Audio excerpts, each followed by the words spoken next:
And now I'm going to tell you my own experience of what I have gone through in my pregnancy journey that made me feel that this is pregnancy sickness, and I have endured it. As I have told you, I'm in my 39th week, and even right now, I cannot even be able to stand the smells outside there.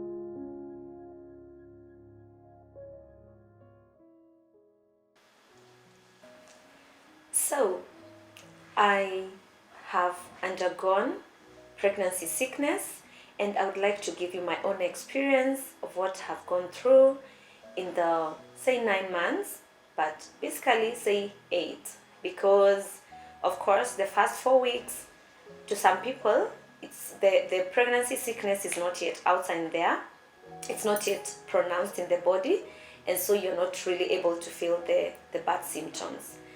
I can say that from the 18th day of my EDD is calculated from the 18th day of March, and my EDD is 20th of December. So the first weeks, it was awesome as I was testing and finding myself, oh, it has happened after just waiting for some months. Oh, I'm so happy. And it was rosy for like 2 or 3 weeks until it tested positive. And from the 6th week, that is when I started to feel a difference.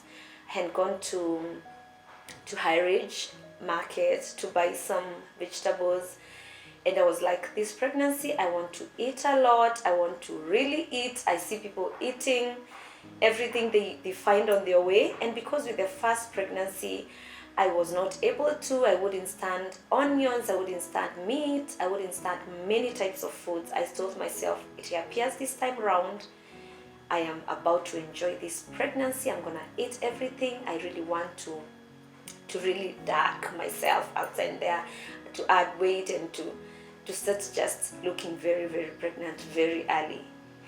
But when I want to buy things, I just realized that I can't stand the smell of vegetables in the market.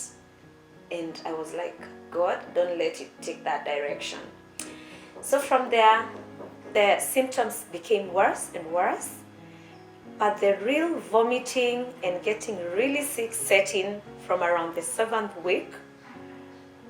During my son's birthday, I realized that I couldn't stay in the house when it was being cooked, so I had to get out.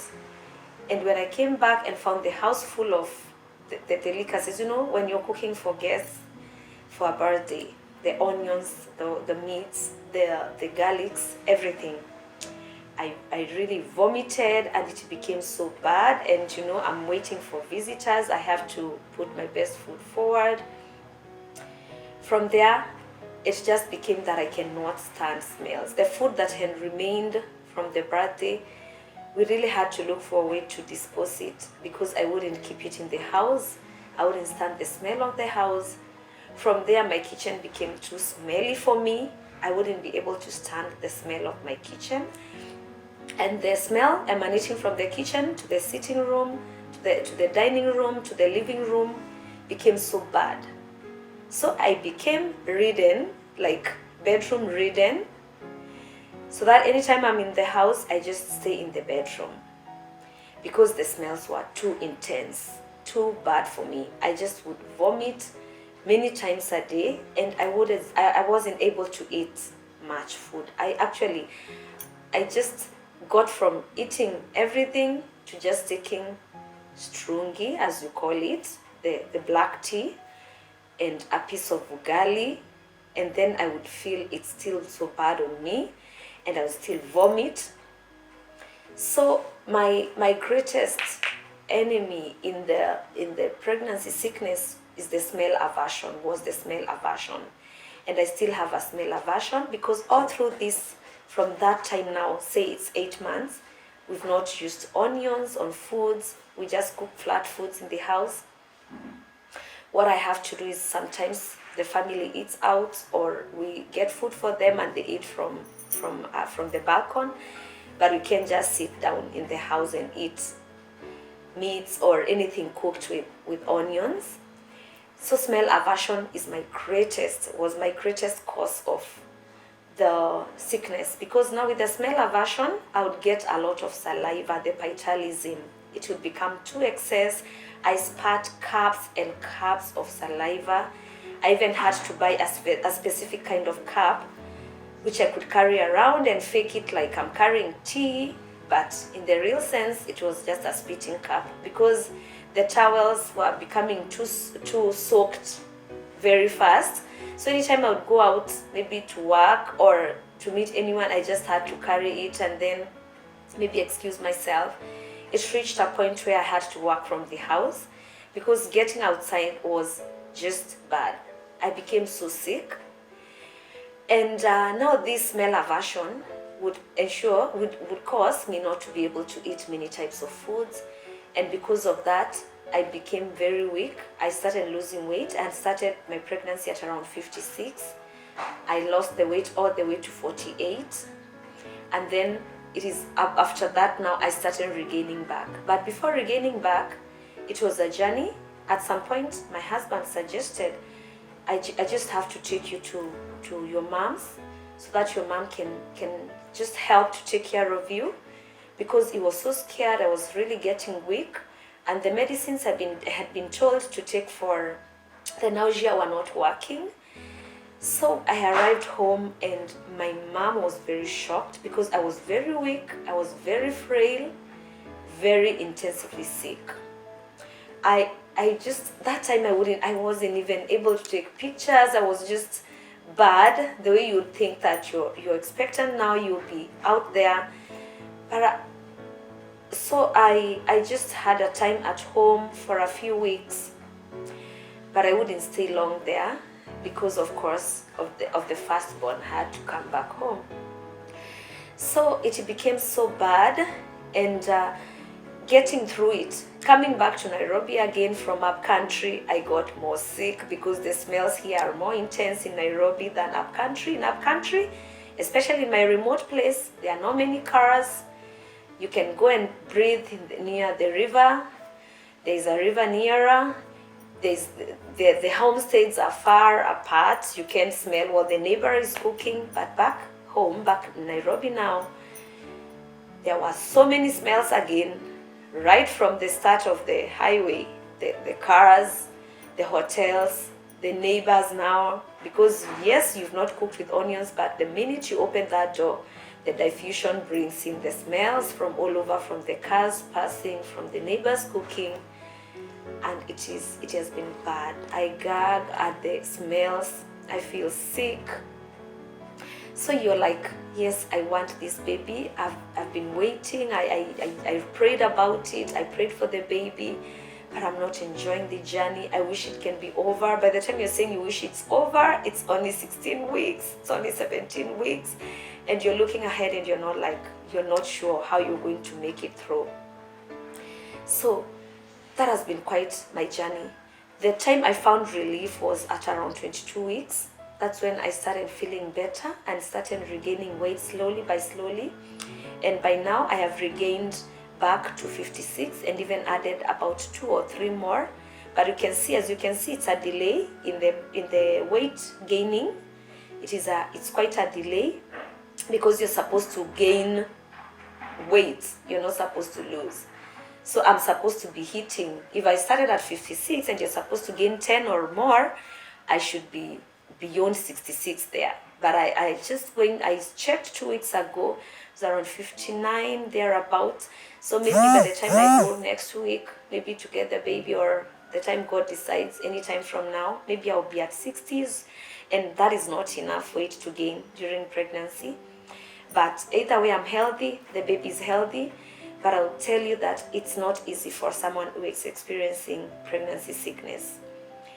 And on my experience, the other thing I'll tell you is that you find almost everything smelly. Your clothes, they're smelling the older perfume you used.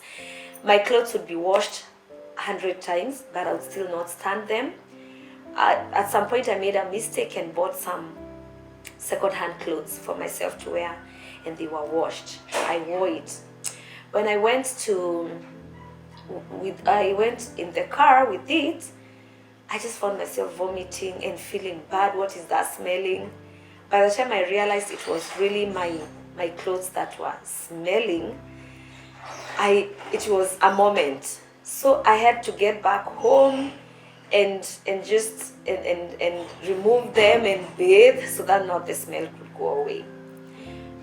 For those months, I've also not gone to hotels. The only time that I had to really rest myself and go to a hotel is when we had to take our son for his birthday holiday, because we had promised him. Then imagine this boy is not eating any fried food at home. The only tasty food he's eating is in school. So I really had to sacrifice. But when we went, the good thing is that these beach hotels, it's spacious. The rooms are far away from the hotel, so you are able to keep away from the intense smell part of it. And we had to go towards my 30th week when I was at least a little bit able to stand some bit of smell. And I had to be given a special diet anyway of my pigeon peas, what I eat mostly, my potatoes. That is what I'm able to stand. And even at the hotel, that is what was offered. And my baby now had to spend the night with the daddy because they had to indulge in the delicacies, and I wouldn't stand it. So imagine you're not able to stand the smell of your child. You're not able to sit near them for weeks, for months. You're not able to take them anywhere, to hotels. You're not able to do the things that would interest you for months and months. The other setback I had with pregnancy sickness is anxiety and feeling lonely. I'll tell you, I had a very strong support system of my family, as I'm going to mention later in my next recording. But even with a supportive family, with friends, I really felt stuck in my own body. And there are so many instances I wished I wasn't going through what I was going through. Yes, you've been told so sorry, I understand. But then you're still alone. In the bedroom, you're still alone. You're the one gagging with smells. You're the one unable to stand the smell. Everything is just smelling on you. And you feel so stuck. You just wish you can leave your body for some time and just find that it's not you feeling that, and it's not true. And that one would happen maybe when you sleep a bit. You'd just find a relief. Then I would just wish that I would just go to an island where there are no smells, nobody's cooking, no car is there, I'm just alone. Then somebody brings the mashed food for me there. I just eat and sleep, and they go away and leave me with fresh air. I would wish for that for months. So that feeling lonely is so real for somebody going through pregnancy sickness. You feel so stuck because you're not able to solve it. You just wish you can vomit once and then it's over.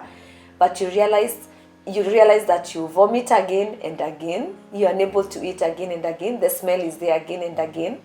Then the saliva, especially if you're experiencing pituitarism. Sometimes when you're sleeping, you're even choked by the excess saliva because it's still being produced. So I really felt stuck in my own body, especially from the week 9th to around 16 weeks. It was my worst. It was my worst. And I just wished I wasn't existing in that body. Of course, at that time, you have to speak to someone. You have to speak to people immediately. But I'm going to talk about that later. But I'll tell you that pregnancy sickness is real, and it's not the same to everyone. It's not everyone who can walk around eating mutura. It's not everyone who can walk around with maize in their hands. In fact, I'm so glad there were masks, because I would wear 2 or 3 masks when stepping out, just to reduce the amount of air that is coming into my nose. I had to train my help to keep closing doors. I would just wait for the night when the neighbors are done cooking at around 11ish at night.